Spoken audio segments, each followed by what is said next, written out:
Kita record dulu ya. Tas apa nek ngerti? Seling ra? Kita mulai ya. Monggo. Oke, kita mulai. Assalamualaikum warahmatullahi wabarakatuh.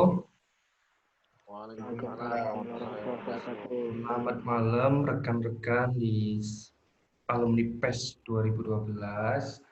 Ini kita pertemuan kedua ya, sharing-sharing di alumni PES. Yang pertama tadi kemarin udah ada si Ajis. Kemudian yang kedua ini kita menghadirkan Bapak Bagus yang kita nanti akan membahas tentang materi mengapa belajar. Nah, mengapa belajar karena ini akan erat hubungannya dengan sekarang posisinya si Pak Bagus ya, yang sedang belajar di luar negeri. Sebelumnya kita kenalin dulu Pak Bagus ini asalnya dari Jogja. Terus SD, SMP kurang tahu ya, nanti bisa dijelasin.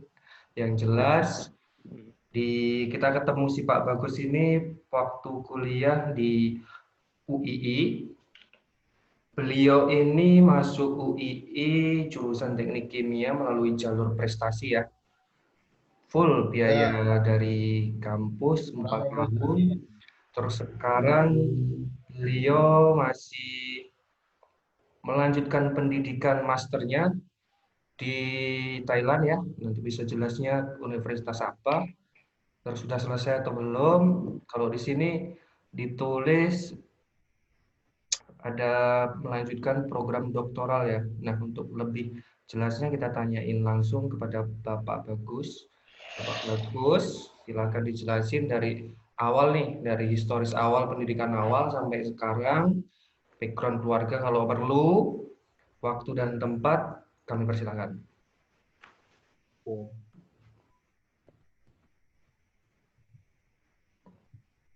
Silakan Pak Bagus. Assalamualaikum warahmatullahi wabarakatuh.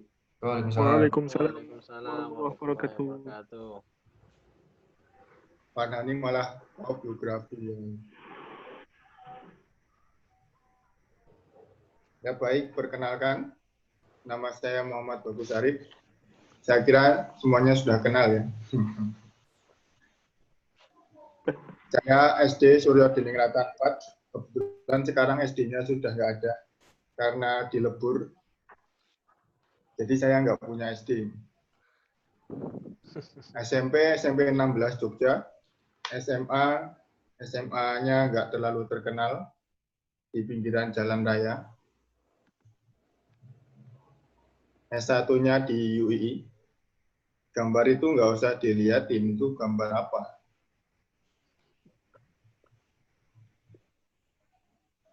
Malah Instagraman. Silakan Pak Bagus, direkod loh Pak Bagus. Pak Bagus, direkod ini Pak Bagus. Gambarnya hilang, gambarku hilang. Oh, kasihan Satria loh, nggak kelihatan. Udah normal-normal aja. Laptopnya Satria belum kompatibel. Jadi Pak Bagus. Pak Bagus dilanjutin dari SD Pak Bagus. Ini kan ada gambarnya, gambar foto SD ini, ya kan? Foto SMP mungkin Salah, ini. Ya, lanjut Pak. Foto Lanjut. TK. Oh ini TK ya.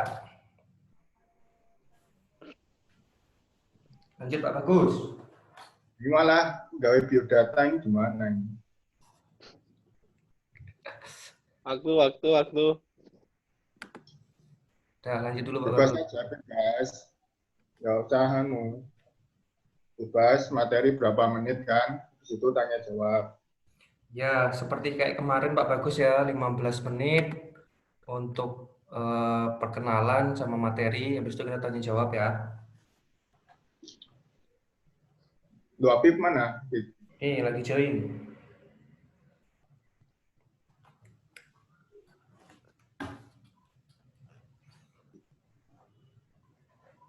Baik, saya ulangi.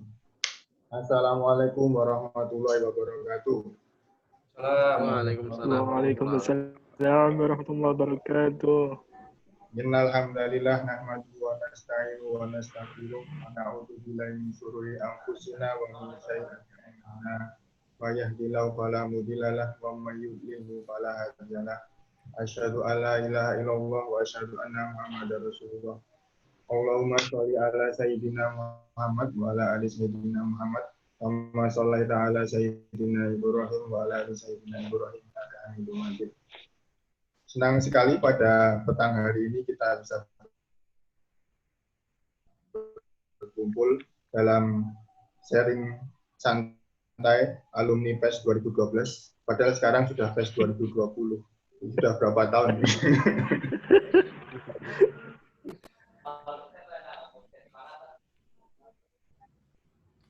Ya, untuk masalah pendidikan saya nggak usah dijelaskan ya. Kayaknya tadi udah dijelaskan oleh Bapak Farhan, karena juga nggak terlalu penting.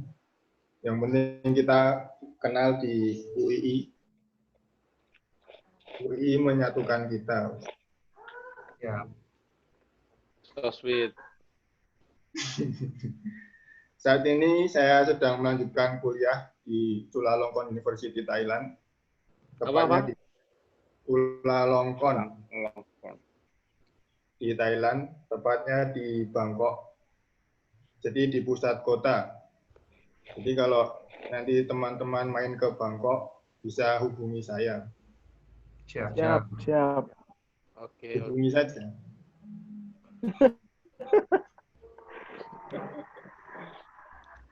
Ya. Kemudian materi kita pada petang hari ini adalah mengapa belajar. Ada yang tahu mengapa belajar? Tidak, Bapak.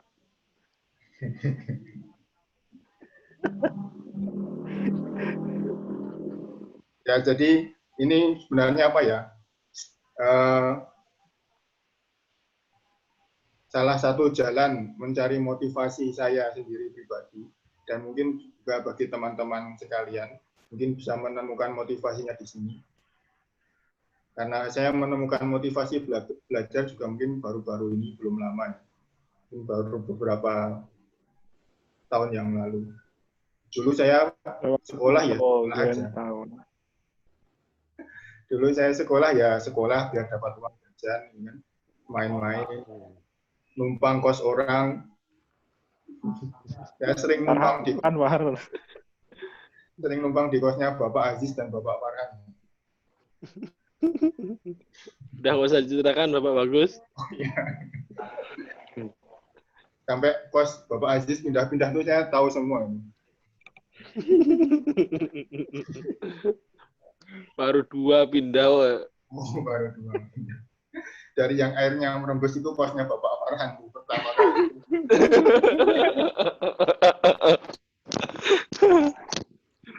Padahal itu mahal loh Pak, tapi kok merembes. Iya. Tapi kan suasananya jadi dingin gitu ya. Basah-basah gimana.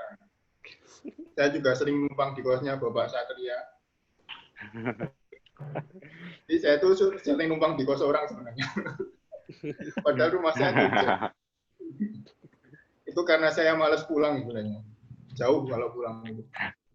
Jauh ke pondok lo. Jangan ke pondok lo. Nah, makanya ke rumah lo. Makanya kan saya numpang aja kos teman. Nah, kemudian kenapa kok belajar? Jadi pendahuluannya dari KBBI ini, Kamus Besar Bahasa Indonesia, belajar itu artinya adalah 1. Berusaha memperoleh kepandaian atau ilmu. 2. Berlatih. 3. Berubah tingkah laku atau tanggapan yang disebabkan oleh pengalaman. Nah, jadi ada tiga kata dari KBBI. Yang pertama adalah menambah pengetahuan. Nah, salah satunya juga, mungkin kita kan sejak kecil sudah dikasih tahu ya. Salah satu ayat yang pertama turun itu kan artinya adalah membaca. Membaca kan berarti kita juga mempelajari sesuatu kan. Dengan membaca sesuatu kita akan belajar sesuatu. Kemudian yang kedua adalah yang pertama kali Nabi Adam lakukan itu apa? Ketika dulu Nabi Adam diciptakan oleh Allah, kemudian dihadapkan di depan malaikat-malaikat itu kan salah yang pertama kali dilakukan adalah Allah mengajarkan sesuatu nama-nama benda di surga kepada Nabi Adam. Yang malaikat-malaikat tidak tahu. Jadi Nabi Adam belajar dengan gurunya langsung Allah Subhanahu wa taala. Jadi belajar itu tidak harus di universitas seperti saya saat ini ataupun kita dulu di sekolah. Belajar itu bisa di mana saja. Bisa di rumah, bisa di kantor, bisa di kampus, itu yang konvensional. Soalnya dulu saya pernah kerja 1 tahun di Samarinda, dan selama saya kerja di Samarinda, apa yang saya pelajari selama S1 itu sebenarnya tidak masuk semua. Karena di sana saya itu bertugas sebagai koordinator lapangan, calon koordinator lapangan. Jadi tugasnya bukan menghitung reaksi kimia, bukan menghitung kalkulus atau fisika atau kimia dasar, bukan. Tugasnya adalah mengatur manusia agar bekerja. Kan nggak masuk. Jadi kan saya harus belajar lagi, belajar ilmu psikologi, bagaimana cara mengatur orang, bagaimana cara mengajak orang untuk bisa bekerja sama, bagaimana meningkatkan hasil. Tidak bisa didapat dengan menghitung reaksi A ditambah B menjadi reaksi C. Nggak masuk. Jadi belajar itu bisa di mana saja. Dan kemudian apa output belajar ini apa? Itu kan pertanyaannya kan, kenapa kita harus belajar dan buat apa sih belajar itu? Belajar kan supaya kita mengetahui sesuatu. Di surat apa ya? Surat saya lupa. Surat Al-Isra. Itu janganlah mengatakan sesuatu yang tidak kamu ketahui. Kayaknya sih. Wala takfu ma laisa laka bi ilm. Innas sam'a wal basara wal fu'ada kullu ulaika kana anhu mas'ula. Janganlah mengatakan sesuatu yang tidak kamu ketahui. Karena sesungguhnya pendengaran, innas sam'a wal basara, ini pendengaran dan penglihatan dan batin. Fu'ad itu diberi pertanggungjawaban. Nah, kenapa kok poinnya ada 3? Kenapa pendengaran, penglihatan, dan hati? Karena itu adalah input. Kita mendengar sesuatu, kita melihat sesuatu, dan kita merasakan sesuatu. Jadi yang dipertanggungjawabkan bukan mulutnya, karena mulut itu adalah output. Ya kan? Di ayat itu kan yang dijelaskan pendengaran, penglihatan, dan batin, yang mana itu adalah input.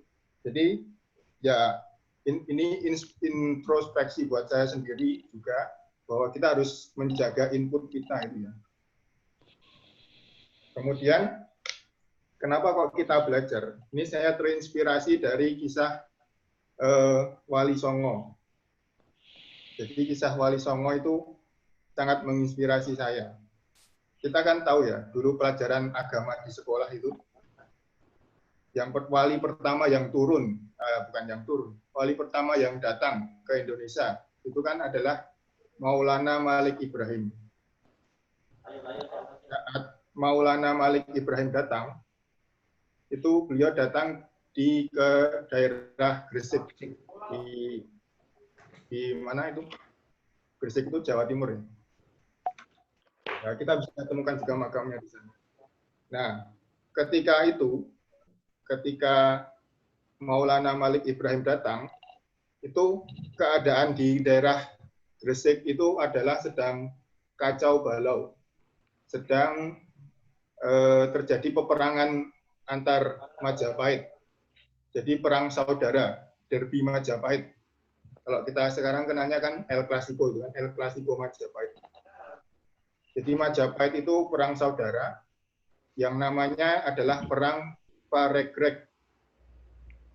Jadi perang, terus berhenti, perang, berhenti, perang, berhenti, istirahat, perang lagi.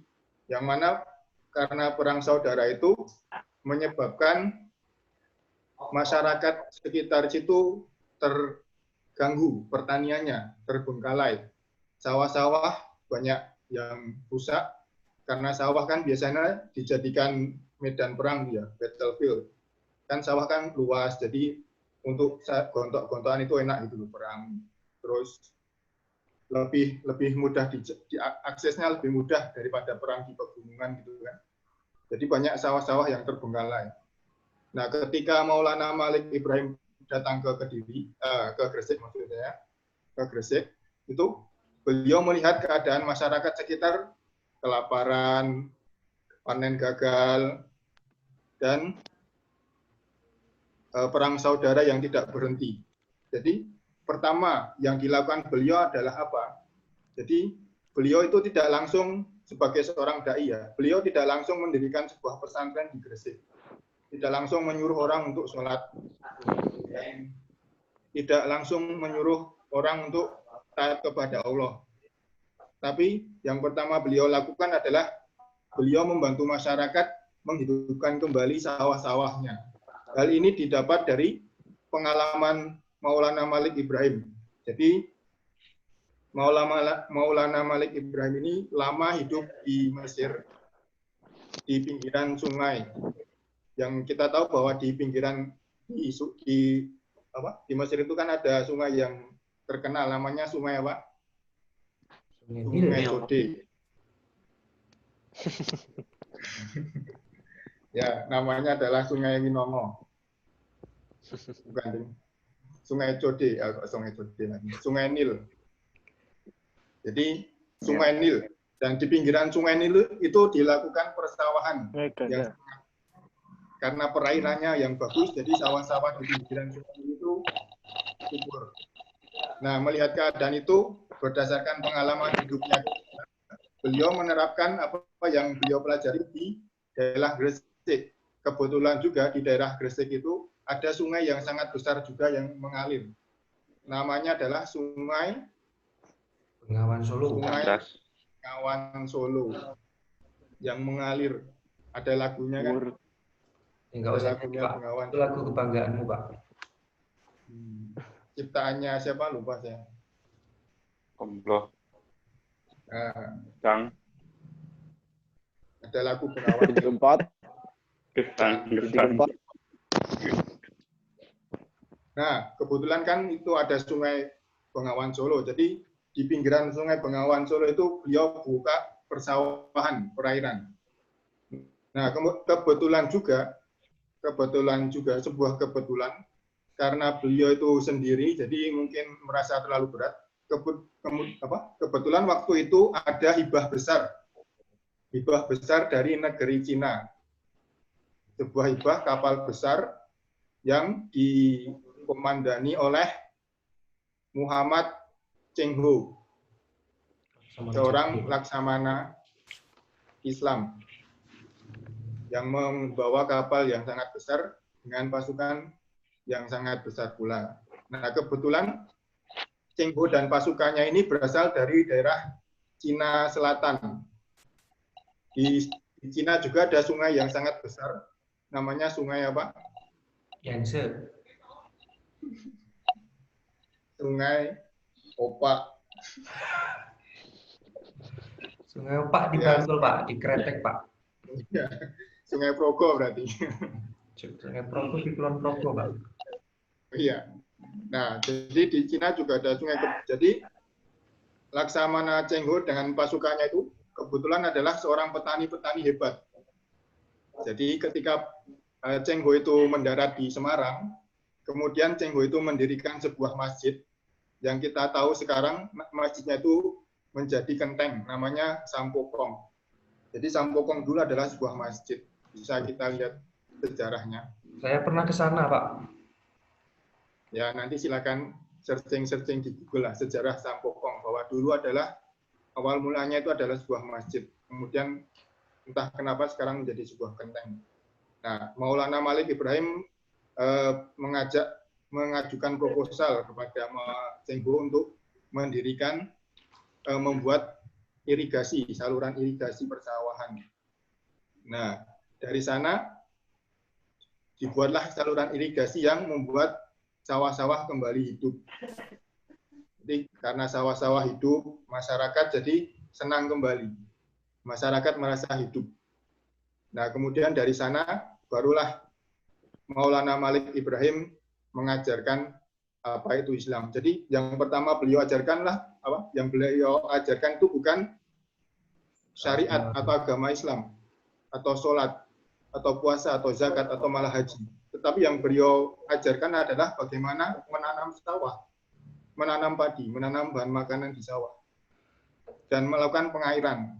Jadi itu kan ilmu ya, ilmu yang sangat bermanfaat. Jadi itu salah satu motivasi kita, mungkin motivasi semuanya bagi kita semua, bahwa ketika kita ditanya dulu, mungkin ketika kita ditanya mungkin yang alumni pesantren atau lain sebagainya, kenapa kok malah belajar ilmu alam? Kenapa nggak belajar ilmu agama aja, jadi ustadz dan lain sebagainya? Ya soalnya kalau kita belajar ilmu agama semua, nanti yang menghandle ilmu alam itu siapa, ya kan? Jadi kita harus bisa lah. Minggu kemarin kan Bapak Aziz ini sangat bermanfaat sekali kan sharingnya. Beliau itu menerapkan apa yang saya ceritakan di atas tadi, bahwa beliau 4 tahun belajar di Jogja, mencari pengalaman tentang penanaman jamur, kemudian diterapkan di Maluku, dan barangkali nanti bisa prospeknya tinggi karena beliau adalah pemain tunggal ya kan. Nanti bisa membantu masyarakat, itu kan sangat bagus sekali. Jadi secara teori saya tahu, tapi secara praktek Bapak Aziz lebih paham. Saya harus belajar kepada Bapak Aziz ini. Monggo. Dan banyaklah yang jadi motivasi. Selanjutnya selain Maulana Malik Ibrahim, ada juga Sunan Kalijaga yang berdakwah dengan kebudayaan, ya kan? Tidak berdakwah dengan garis keras atau lain sebagainya, tapi berdakwah dengan kebudayaan. Bahwa dulu kebudayaan Jawa itu, karena dulu kan Majapahit ya, masih ada ya model-model gitulah, sirik dan lain sebagainya. Kemudian beliau ganti dengan perwayangan yang lebih Islami. Kalau kita tahu sekarang wayang ya, wayang itu kan bentuknya tidak bentuk manusia. Dulu tuh wayangnya tuh namanya wayang beber kalau nggak salah. Jadi wayangnya itu wayang yang digambar berbentuk manusia, digambar bentuk manusia yang diceritakan per adegan. Jadi ada gambar orang bermain bola antara Madrid dan Barcelona. Ketika itu Ronaldo mengegolkan, gitu kan, Barcelona kalah, gitu kan. Jadi diceritakan seperti itu. Itu contoh aja. Barcelona yang kalah ini. Gak Madrid aja yang kalah. Oh iya. Ya Madrid kemudian kegolan, tapi kemudian comeback gitu lah. Oh, comeback lagi. Oh iya.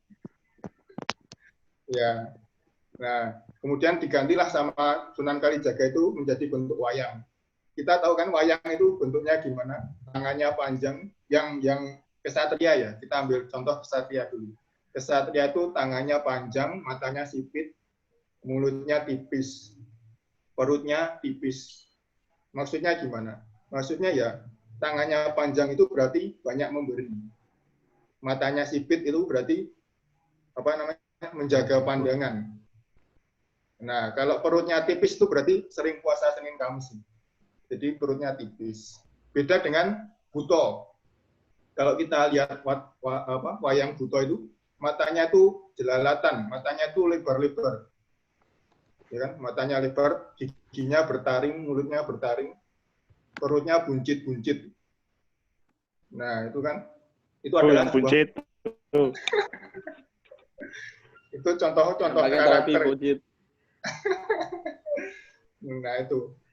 Jadi sama Sunan Kalijogo itu dirubah perkara menjadi karakter, bukan per adegan lagi, tetapi karakter. Meskipun barangkali seorang kesatria itu nggak selalu bagus, bisa jadi kesatria itu di kehidupan seharinya tuh mukanya lebih jelek atau mungkin kurang dari Satria. Mohon maaf Pak Bagus. Waktunya kita potong sejenak ya, karena ini waktu di Zoom-nya dibatasin 30 menit dan sekarang udah lewat 30 menit. Kalau nanti mati kita sambung lagi ya, langsung masuk aja ya.